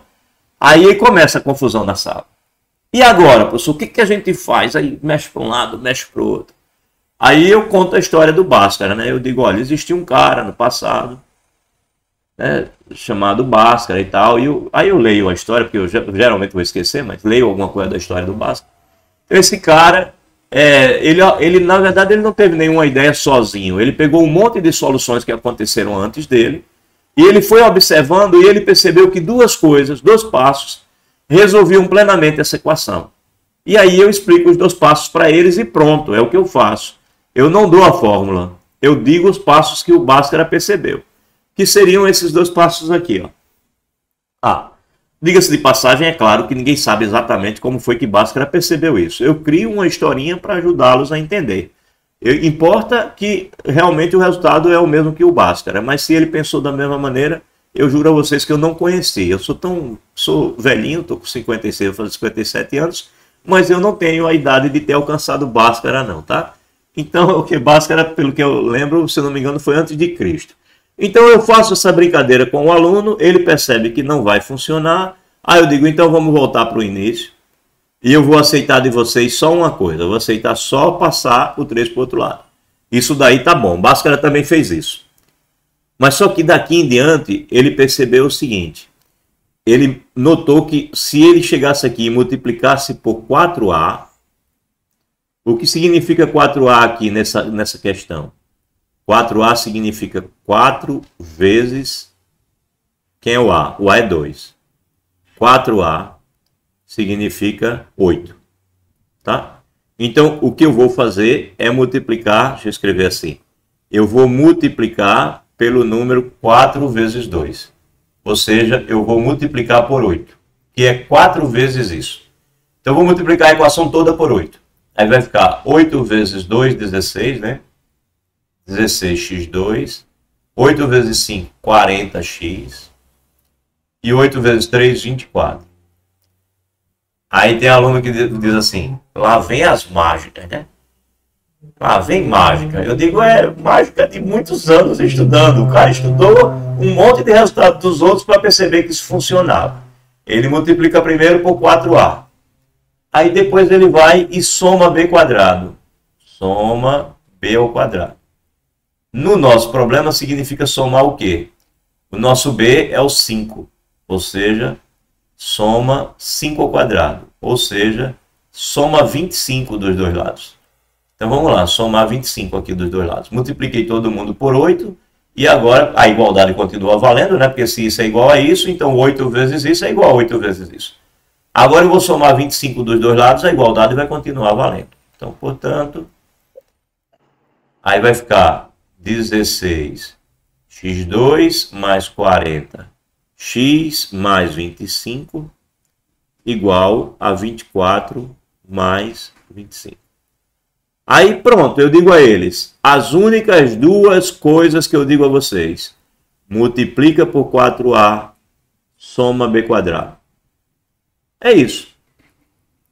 Fazendo essas duas coisas, a equação vai se resolver sozinha. E, professor, sozinha é igual. Vamos ver se não é. Vamos continuar. Para você ver se não é. Aí, a primeira observação que Bhaskara fez foi que isso daqui é um quadrado. Isso daqui é 4x ao quadrado. E esse daqui também é um quadrado. Eu vou colocar mais, tá? Isso daqui é 5 ao quadrado. Aí ele notou que isso aqui, ó, ao quadrado, aí lembra lá do produto notável, né? Uma soma elevada ao quadrado, ela é o quadrado do primeiro, 2 vezes o primeiro vezes o segundo, mais o quadrado do segundo. Então, note que o que eu estou colocando ali é 4x mais 5 ao quadrado. O que vai ser isso? Isso vai ser 4 ao quadrado, ou 4 ao quadrado e x ao quadrado. Então, vai dar 16x ao quadrado. 2 vezes o primeiro vezes o segundo é 2 vezes o 4x vezes 5. E o quadrado do segundo vai ser 5 ao quadrado. Então, quanto é isso? Ó? Isso é 16x ao quadrado. 2 vezes 4, 8. 8 vezes 5, 40. 40x mais 25. É exatamente o que está escrito aqui. Ó. Então, isso aqui ao quadrado é isso. Ah, professor, vai ficar difícil de ver isso? Vai não. Você só olha o primeiro e o último. Aí você vê lá, né? 16x2, isso é 4x ao quadrado. No último você vê 25. 25 é 5 ao quadrado. E você nota que é uma soma. Então isso daí é uma soma ao quadrado. Se aqui tivesse sido um sinal de menos, então isso era uma diferença ao quadrado. Mas como é uma soma, isso é uma soma ao quadrado. Aí você só precisa confirmar o do meio. O do meio é 2 vezes esse vezes esse. 2 vezes 4, 8. 8 vezes 5, 40. 40x. Então esse cara é 2 vezes o primeiro vezes o segundo. Portanto, isso é realmente isso aqui. E do lado direito tem 49. Aí, quando eu faço isso, eles vão vendo que realmente a equação vai se resolver sozinha. Porque agora eu extraio a raiz quadrada dos dois lados. E aí, quando eu extrair a raiz quadrada dos dois lados, ó, pensa aí comigo. Você não precisa escrever isso não, mas só para pensar. Raiz quadrada de 4x mais 5 ao quadrado. Aí do lado direito é a raiz quadrada de 49. Ó, é um número ao quadrado e eu extraio a raiz quadrada. Pense aí comigo. Se eu tiver um número ao quadrado e eu vou extrair a raiz quadrada, e eu digo que a resposta vai ser 3, você não sabe se esse x é igual a 3 ou se esse x é igual a menos 3. Porque 3 ao quadrado dá 9 e a raiz quadrada de 9 é 3. E menos 3 ao quadrado também dá 9. Então a raiz quadrada de 9 é 3. Ou seja, você não sabe se o x vai ser 3 ou o x vai ser menos 3. Então o que é que você faz? Você vai aqui e diz assim, o x ele é igual a mais ou menos 3. Então do mesmo jeito aqui, ó, eu extraí a raiz quadrada de um número ao quadrado. Então eu não sei qual vai ser o sinal, se vai ser positivo ou vai ser negativo. Então eu poderia escrever assim, mais ou menos 4x mais 5. Assim como aqui, ó, mais ou menos o que está dentro disso aqui, né? Mais ou menos o x. Eu poderia ter escrito assim, mais ou menos x é igual a 3. Eu poderia ter escrito assim. Só que se mais ou menos x é igual a 3 é porque o x ele é mais 3 ou menos 3. Porque mais ou menos x é 3. Se mais x for 3, o x é 3. E se menos x for 3, o x é menos 3. Ok? Então, eu posso colocar o mais ou menos desse lado, ou eu posso colocar o mais ou menos desse lado. Tanto faz. Vamos colocar do lado de cá, só para ficar rigoroso. A raiz quadrada de 49 é 7. Aí, ninguém escreve isso assim, né? O pensamento é esse, mas ninguém escreve isso assim. O que a gente escreve é assim, 4x mais 5. Isso aqui é só, tá? Isso daqui é só para ilustrar para vocês, para que vocês entendam por que é que aparece o mais ou menos. Aparece o mais ou menos simplesmente porque eu não sei se o que está dentro vai ser positivo ou vai ser negativo. Então, o mais ou menos deveria aparecer desse lado. Mas a gente simplesmente coloca o nosso mais ou menos do outro lado. A gente faz isso. A gente coloca o mais ou menos do outro lado. Ou seja, vou colocar assim, mais ou menos a raiz de 49. Aí, o que que ficou? Ficou que o 4x mais 5, ele é igual a mais, né, mais 5, ele é igual a mais ou menos 7. Gente, eu estou dizendo literalmente que aquela parte ali que eu fiz para explicar, ninguém escreve. Todo mundo simplesmente pensa assim, eu vou extrair a raiz quadrada dos dois lados, então o quadrado vai desaparecer. Aí o cara simplesmente tira o quadrado, escreve 4x mais 5. E do outro lado o cara coloca a raiz quadrada de 49 como sendo mais ou menos 7.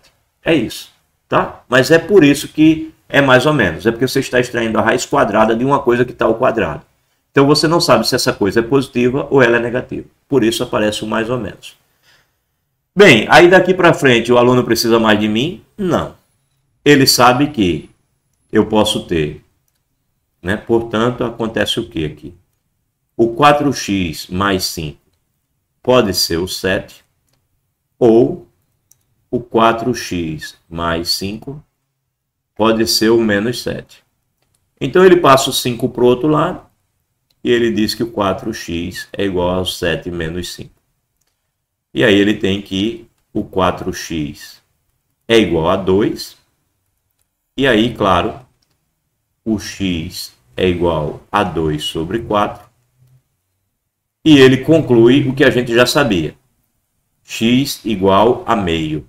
Né? Simplifica essa fração, x igual a meio. A gente, quando construiu a equação, construiu para que as raízes fossem meio e menos 3. Então já achamos uma. Meio. Meio. Aí vai para outra. 4x igual a menos 7 menos 5. X igual, né? X igual a menos 12, que é menos 7 com menos 5, dividido por 4. E aí ele conclui que x é igual a menos 3. Essas são as raízes. Essas são as raízes. Que a gente já sabia, né? Porque construiu para ser assim. Agora veja. Em algum momento eu usei a fórmula de Bhaskara? Não. Não usei a fórmula de Bhaskara. Então, quando eu já estava mais maduro, eu dei aula pela primeira vez na vida assim, e depois daí em diante, sempre que eu dava aula na antiga 8ª série, ou 9º ano, eu dava aula assim. Eu dizia para o meu aluno, para resolver uma equação completa, basta multiplicar por 4a, né? Passa o c para o outro lado, multiplica por 4a, depois soma b quadrado. Pronto. Aí, uma sequência de exercícios. Uns 15 exercícios lá, sempre assim, passa o c, multiplica por 4a, soma b quadrado. Passa o c, multiplica por 4a, soma b quadrado. Quer dizer, ao invés do menino decorar uma fórmula, ele decora o método. Ele sabe o método que Bhaskara fazia. Passa o c, multiplica por 4a, soma b quadrado. Aí depois que ele estava lá acostumado, né, fazendo um monte de exercício assim, em sala ou em casa, aí eu de repente vou lá e coloco o seguinte exercício. Na lista de exercício, o último exercício é uma equação literal, ou seja, uma equação com letras. Eu coloco lá para eles, resolva. Está lá no exercício assim. Chego para ele e digo assim, resolva o seguinte. Resolva essa equação aqui. ax2 mais bx mais c igual a 0. Onde A, B e C são números reais e o A é diferente de 0. Ou seja, eu estou pedindo ao menino que resolva uma equação que só tem letras. Os bons alunos, os poucos que, né, se desenrolam, alguns acertaram essa questão. Mas são poucos. Em geral, a maioria erra, né?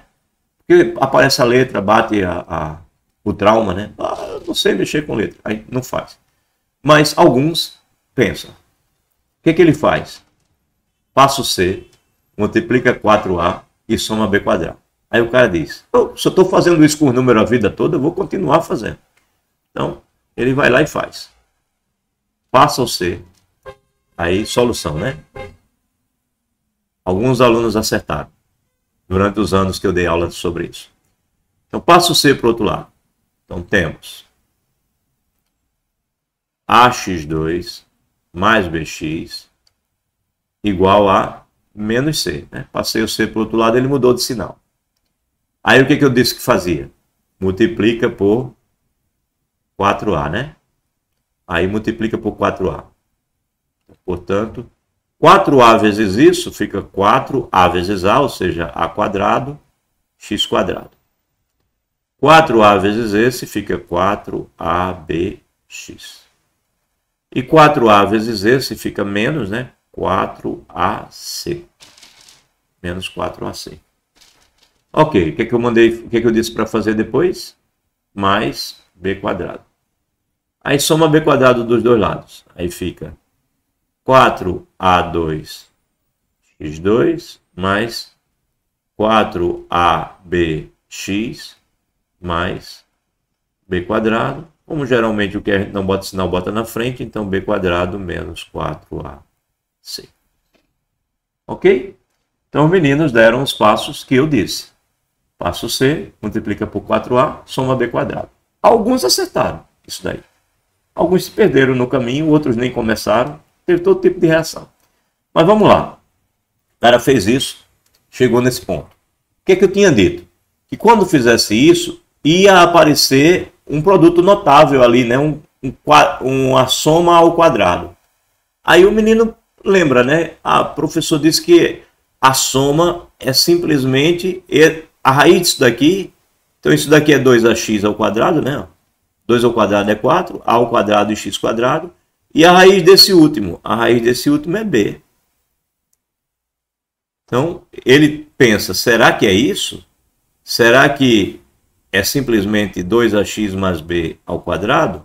Aí ele pode pensar, o quadrado do primeiro está aqui, o quadrado do segundo está aqui. Está faltando só saber se esse daqui é 2 vezes o primeiro vezes o segundo. 2 vezes 2, 4. Está aqui o 4. Vezes a, está aqui o a. Vezes b, está aqui o b. E vezes x, está aqui o x. 2 vezes o primeiro vezes o segundo é exatamente o que está aqui no meio. Então, de fato, isso daqui é o quadrado do primeiro, 2 vezes o primeiro vezes o segundo e quadrado do segundo. Então, é essa soma mesmo. E do lado de cá está o b quadrado menos 4ac. Então, qual é o próximo passo, professor? Extrai a raiz quadrada dos dois lados. Aí tira aquele quadrado que está ali e do outro lado aparece a raiz, só que vai dar um resultado positivo e um resultado negativo. Então o cara vai lá, extrai a raiz quadrada desse, extrai a raiz quadrada desse. Deixa eu apagar aí nessa parte, ainda tem mais coisa aqui para falar, vamos falar depois. Aí extrai a raiz quadrada de um, extrai a raiz quadrada do outro. Quando extrai a raiz quadrada desse, simplesmente desaparece, né, o expoente, fica 2ax mais b.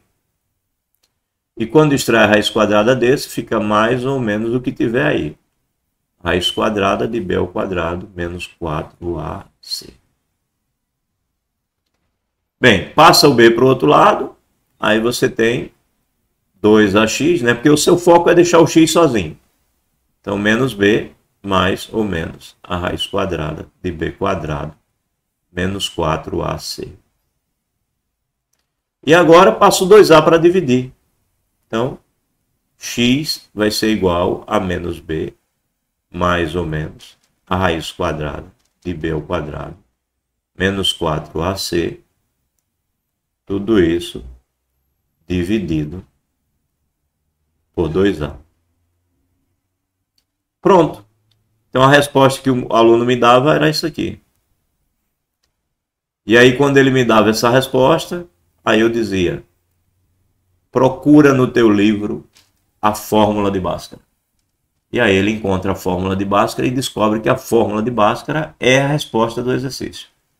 Ou seja, em outras palavras, o meu aluno ele deduzia a fórmula de Bhaskara a partir de uma prática que ele já tinha. Que foi como aconteceu e é como acontece com qualquer fórmula. Primeiro você faz um monte de conta, e você diz: rapaz, isso é sempre assim, é sempre assim, é sempre assim. Sabe aquela história de calcular percentagem por regra de 3, né? Um dia você faz assim: isso é 100%, esse daqui é o percentual que eu quero. Então, se eu quiser 30% de alguma coisa, eu acabo descobrindo que é só fazer 30 dividido por 100 vezes aquela coisa. Porque toda vez que você vai fazer a regra de 3, a conta é a mesma, a conta é a mesma, a conta é a mesma. Você quer, por que eu vou ficar armando uma regra de 3? 30% de alguma coisa é 30 dividido por 100 vezes essa alguma coisa. É até mais fácil, porque eu tiro zero é 3 sobre 10 vezes alguma coisa. Né? Aí, vai na calculadora assim rapidinho. O vendedor nem sabe de onde veio, mas ele sabe que 30% é 3 dividido por 10 vezes o número. E pronto. Se a calculadora dele não tiver a tecla de percentagem, que eu até brincava com os corretores antigamente, quando eu trabalhava em construção civil, aí a minha construtora era associada a uma corretora, aí eu dizia assim para os corretores ganhavam bem, né, tudo chique, bem vestidão, e eu técnico em edificações, de bota, sujo, aí eles, posudos assim perto de mim, o corretor tem que ter pose, né? Aí eu dizia: se tirar a tecla de percentagem dessa sua calculadora, você não trabalha, né? Aí a inteligência do cara era meio curta, aí ele não entendia que eu estava sacaneando a cara dele, não. Porque alguns entendiam. Aí fazia assim: como assim? Eu dizia: não, é porque vocês fazem tanto cálculo de percentagem que se tirar, vocês não vão conseguir trabalhar. Mas na verdade eu estava dizendo: se tirar a tecla de percentagem, você não sabe fazer a conta. Mas eu pensava isso, brincava com o colega, mas na verdade eu estava cheio de maldade, estava rindo. Eu já pedi perdão a Deus por isso, mas eu fazia essas coisas mesmo. Então, de fato, a matemática é assim: você constrói a ideia a partir de exemplos particulares, de números. Aí depois você percebe que funciona sempre daquele jeito. Aí você cria a fórmula. Então, a melhor maneira, quando você for dar aula aos seus alunos aí, quando tiverem alunos na matemática, se é que não dão aula, já não dão aula na matemática, sempre nunca comece pela fórmula pronta. Comece pela ideia que levou à fórmula. A ideia que levou ao algoritmo. Então, por exemplo, você vai falar soma de frações com denominadores iguais. Desenha uma barrinha de chocolate, desenha outra barrinha de chocolate, desenha as pizzas, faz figuras, cria a intuição na cabeça do teu aluno. Depois que ele entender a intuição, é que você diz o algoritmo. Tira o mínimo, divide pelo de baixo, multiplica pelo de cima. Aquilo ali tem que vir por último, não primeiro, que é como a gente faz na maioria das vezes quando está dando aula dessas coisas. Primeiro a intuição, depois a fórmula. Então, foi isso que eu aprendi quando fui amadurecendo. E aí o meu aluno foi quem resolveu e demonstrou a fórmula. E é claro, né, depois eu vou lá e resolvo esse exercício em sala. E aí quando eu resolvo esse exercício em sala, isso, aprendizagem significativa. Aí quando eu resolvo esse exercício em sala, o aluno, o que resolveu, fica feliz, entende que ele teve as ideias. O que não resolveu, às vezes, passa a entender. E, repito, não é só o cara que resolveu que vai fazer doutorado em matemática, não. Às vezes, aquele que não conseguiu resolver naquela fase da vida dele, passa a entender qual é a ideia, a significância daquilo ali, né? E ele constrói dali em diante uma matemática na cabeça dele e pode se tornar um estudante de matemática futuro. Então é importante que se construa essas coisas. Então a fórmula de Bhaskara surge aí, e essa fórmula de Bhaskara nos ajudará então para a gente resolver o cálculo das nossas raízes das funções ditas quadráticas, tá certo? Bem, quando você resolve aí a fórmula de Bhaskara, quando você chega nesse resultado, aí você tem alguns detalhes interessantes, né? Aqui nessa parte, na hora que você calcula essa raiz, pode ser que esse número dê negativo. Aí a gente cria uma linguagem, né? A gente chama essa parte aqui de dentro de delta. Então, delta é o b ao quadrado menos 4ac. Aí a gente chama esse número daí de discriminante. Por que a gente chama esse número de discriminante? Porque ele decide se você vai conseguir achar uma ou duas raízes ou nenhuma. Porque se você achar esse número sendo maior do que zero, isso significa dizer que você vai ter duas raízes, um x' e um x duas linhas diferentes. Se você calcular esse delta e ele der zero, isso vai significar que o x' é igual ao x duas linhas. E se você calcular essa raiz e a raiz der negativa, o número que fica aqui dentro for negativo, né? Isso significa dizer que o x e o x', tanto o x quanto o x', não importa qual seja o x, então vou chamar simplesmente de x, ele pertence ao conjunto dos números complexos e ele não é real. Então ele não é um número real, ele será um número complexo puro. Ele vai ter o número i na brincadeira. Né? O número complexo tem a forma a mais bi, então ele não vai ser da forma a mais 0i, onde o i desaparece. Ele vai ser da forma a mais bi, onde o a pode até ser zero, mas o b não é. O i vai aparecer na brincadeira, vai ser um número complexo que não é real, número complexo não real. Então, consequentemente, para o aluno do 9º ano, você não vai poder dar raízes para esse problema. Você vai ter que chegar para ele e vai dizer assim, não tem raízes reais. Só isso que você vai dizer a ele. Porque você não vai dizer a ele que as raízes são complexas, porque ele só vai aprender sobre raízes complexas lá no 3º ano do ensino médio. Então, você vai dizer, não tem raízes reais. Se tiver algum meio esperto, vai dizer assim, professor, se não tem raízes reais é porque tem algum tipo de raiz que a gente não sabe? Porque você poderia simplesmente responder assim, não existe raiz. Aí o aluno não tem o que lhe perguntar. Mas se você diz a ele, não tem raízes reais, ele pode ficar dizendo assim, pô, não tem reais. Mas pode ser que tenha algum outro tipo de raiz. Então ele pode te perguntar. E aí se ele lhe perguntar, você apresenta os números complexos para ele, assim, rapidinho no canto do quadro. Dizer que vai ter um conjunto que é assim. E aí vocês vão estudar isso, mas vão estudar lá no final do ensino médio. Pronto. Não deixa o menino sem saber não. Diga a ele o que é e diga a ele que ele estudará um pouquinho mais depois. Tá? É simples. Pois bem, então você já sabe o que é o discriminante. E aí você vai depender disso. Ó, se a raiz for do zero, o x' é igual ao x duas linhas. Não tem... Né? Porque aqui vai ser zero. Tanto mais quanto menos zero não vai mudar nada. Por isso que o x' é igual ao x duas linhas. Então é por aí a brincadeira com as raízes da equação das funções quadráticas. Tá? Vamos para o próximo item que ele fala aqui. Significado geométrico das raízes. O significado geométrico das raízes é que as raízes te dão os valores onde o gráfico passa no eixo x. Então, se aqui é o x', né? O x', que é quando você vai calcular o menos b mais a raiz daquele número lá que a gente chamou de delta, dividido por 2a.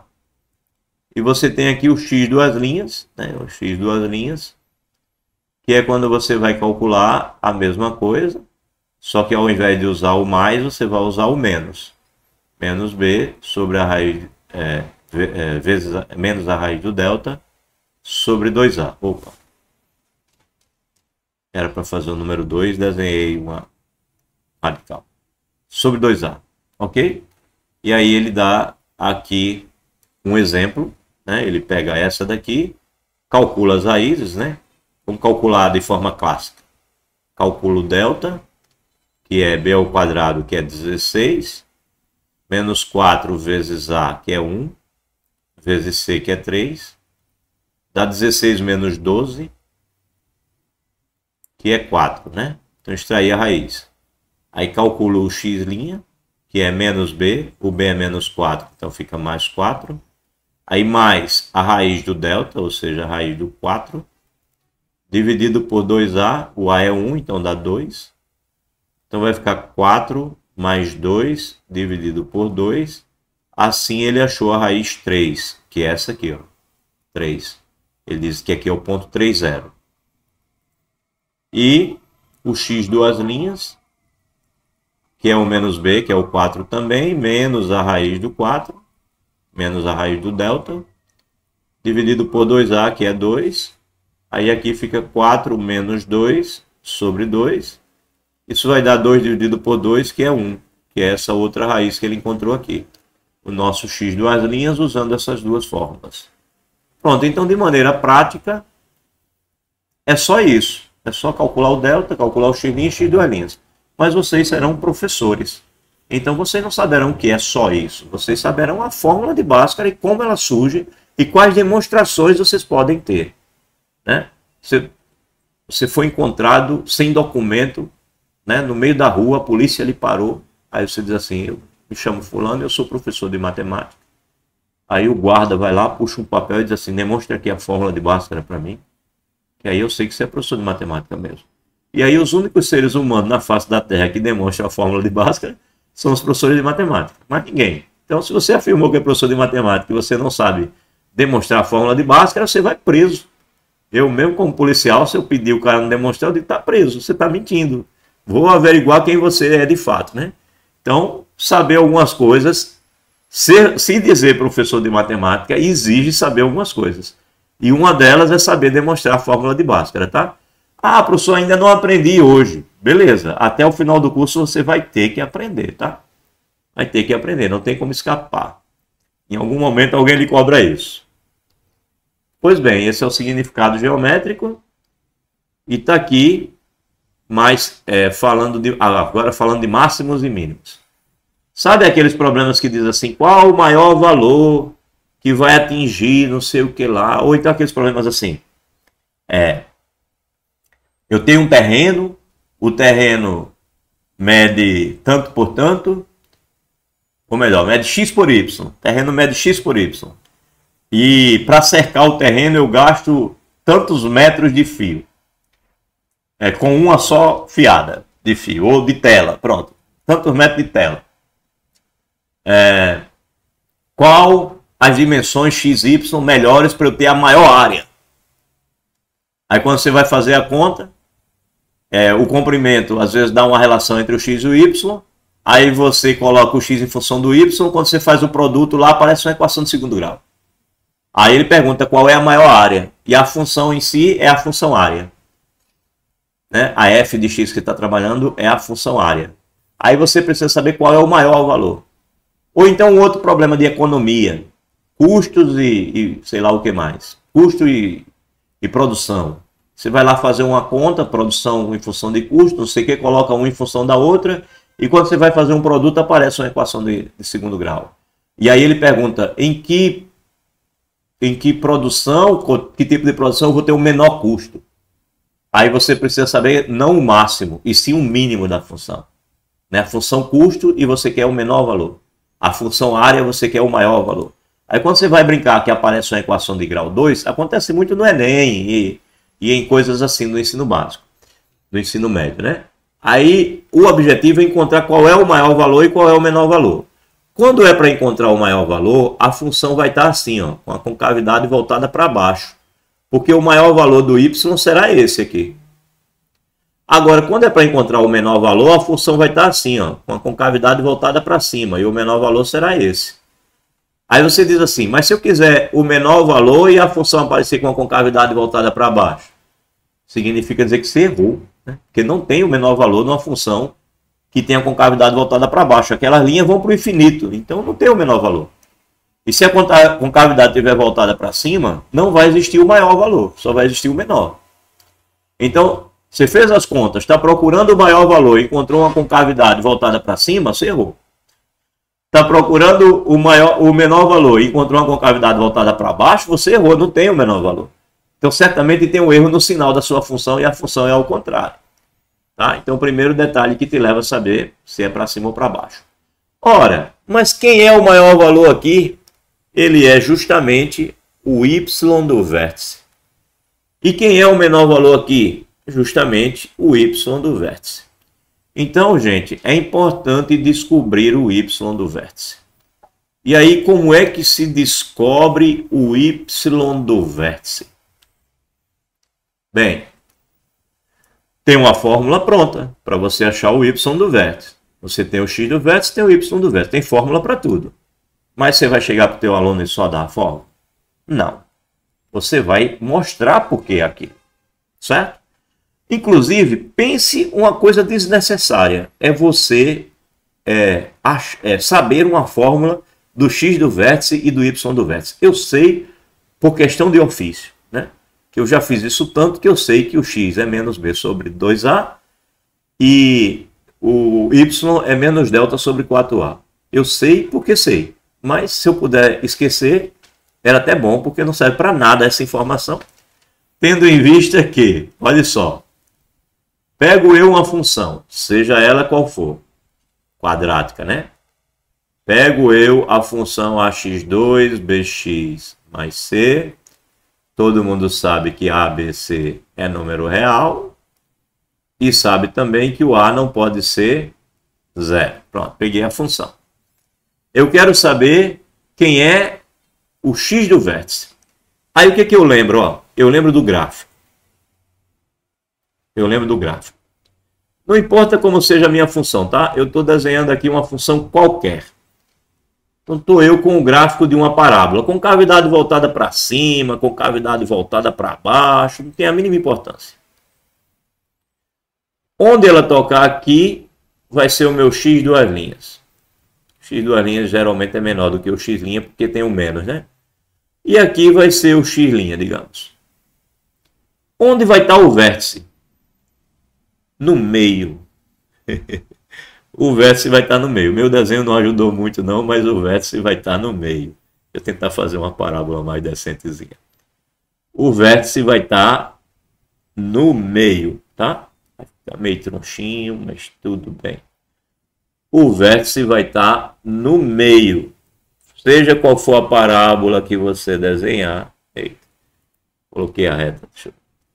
Seja qual for a parábola que você desenhar, o vértice, aqui não tem jeito não, né? Deixa para lá. Ele vai passar, vou tirar. O vértice, deixa eu tentar fazer uma mais simétrica possível. Acho que ficou melhor. O vértice vai estar no meio. No meio.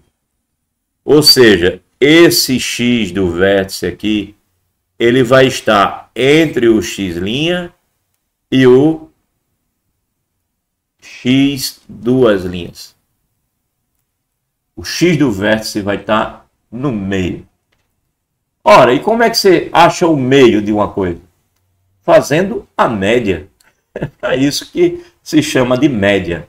Então você calcula o x' e o x duas linhas, soma os dois e divide por 2. Isso é o x do vértice. Ah, mas aí tem gente que é viciado em fórmula. Então vamos achar uma fórmula. Eu sei que o x do vértice é simplesmente eu calcular o x', depois calcular o x duas linhas e dividir por 2. É isso, x do vértice. Ah, professor, não quero não ficar calculando, eu queria uma fórmula. Tá bom. Então, o x do vértice é... Quem é o x'?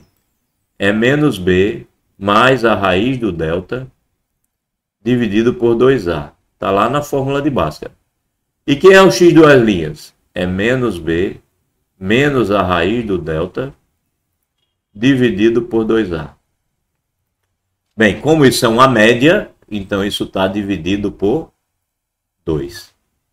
Certo? É o x' mais o x duas linhas dividido por 2. Pronto, isso é o x do vértice.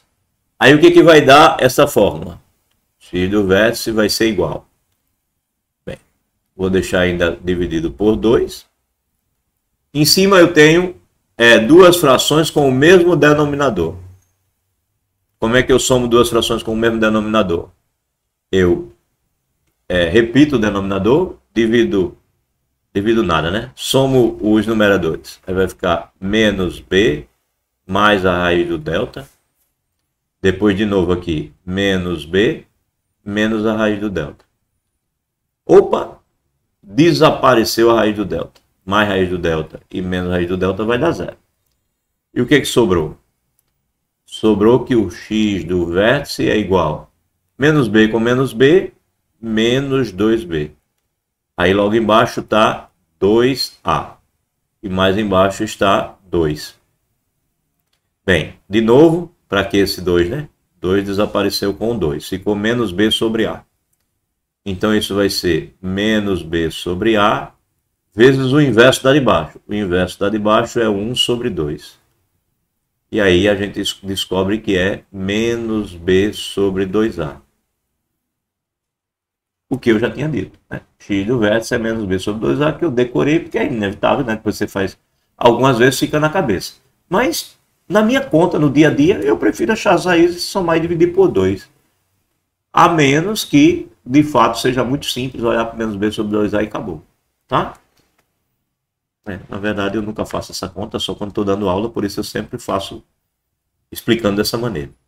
Pois bem, então, por mim, vocês só precisam lembrar disso aqui. Tá? Ninguém precisa lembrar da tal fórmula. Ninguém precisa lembrar que o x do vértice é menos b sobre 2a. Mas, principalmente se você buscar na memória e isso não vier, não lembro como era mesmo, era 2a, era 4a, era menos b ou era mais b, não estou lembrado, é a média entre o x' e o x duas linhas. Somos 2 dividido por 2, pronto. E achar o x' e o x duas linhas você sempre vai saber achar. Então, é isso. O x do vértice é isso. Ora, mas para saber de máximo ou de mínimo, eu não é o x do vértice. Eu quero o y do vértice. Ora, gente, mas quando eu calculo, né? Quando eu pego o x do vértice e coloco no gráfico da função, eu acho o y do vértice. Ou seja, quem é o y do vértice? Ele é f do x do vértice. E acabou, tá? Ninguém precisa de uma fórmula. Então você pega o x' mais o x duas linhas, soma, divide por 2. Acha o número. Aí pega esse número e calcula o f dele. F desse número, f do x do vértice. Aí acha o y do vértice. Acabou. Para que fórmula? Ah, mas tem gente que só gosta se tiver a fórmula. Então vamos fazer a fórmula do y do vértice. Bem, foi o que eu acabei de dizer. Está aqui o x do vértice. Eu acabei de dizer que o y do vértice, ele é o f do x do vértice. Então tá. O y do vértice é o x do vértice, você já sabe, né? F de menos b sobre 2a. Né? A gente já calculou o x do vértice, que é isso. Então, f do x do vértice é f de menos b sobre 2a. E o que é f? Ax quadrado mais bx mais c. Então tá. O y do vértice vai ser ax quadrado. Quem é o x? É menos b sobre 2a. Então, menos b sobre 2a ao quadrado. Isso daqui é ax quadrado. Aí mais bx. B vezes x. Quem é x? Menos B sobre 2A. Mais C. Então, mais C. Ok. F do x do vértice. É isso que eu estou calculando. Só que ficou um monte de letra. Aí, vamos ajeitar as letras. Tem letra demais. Vamos ajeitar as letras. Fazer as contas que são possíveis. Então, você tem que o F, o Y do vértice vai ser... Bem, esse menos vai sumir, né? Vai ficar B quadrado e 2A ao quadrado vai ficar 4A quadrado. Então, vai ficar A vezes B quadrado sobre 4A quadrado. Mais B mais vezes menos. Então, vai dar menos, né? Então, menos B vezes B, B quadrado, sobre 2A. E mais C. Pronto, ficou assim. Aí já tem aqui um valor pedindo para ser cortado com o outro, né? Esse A com esse A quadrado. Vai ficar só um A embaixo aqui. Ok. Então, Y do vértice é, na verdade, B quadrado sobre 4A menos B quadrado sobre 2A e mais C. Ok. Então, Y do vértice é frações com denominadores diferentes.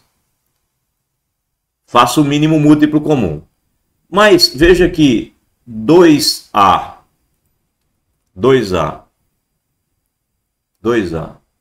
vezes 2, ou seja, se eu multiplicar o 2A por 2, eu vou ter 4A. Ou seja, 2 vezes esse dá esse. Então, o mínimo múltiplo comum é esse aqui. Né? Porque, por exemplo, se você tiver 8 e 4, o mínimo múltiplo comum é o 8, porque 2 vezes 4 é 8. Então, quando um é múltiplo do outro, o mínimo múltiplo comum é o maior. Então, digamos que o maior é esse. Então, o mínimo múltiplo comum aqui é o 4A. Veja que funciona. Por quê? O que eu vou fazer? 4A dividido por 4A dá 1. Eu vou multiplicar por B quadrado, vai dar B quadrado. 4A dividido por 2A dá 2. Por isso que faz sentido.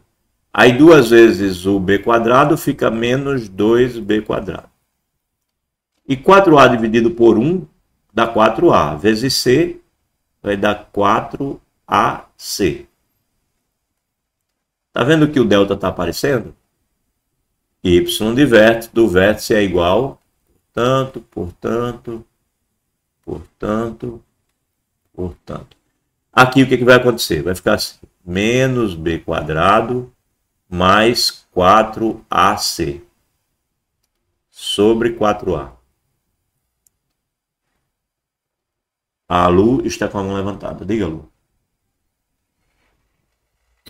Bom dia. Bom dia a todos. Professor, essa aula de hoje vai ficar gravada aonde? Precisa assistir muitas vezes ela.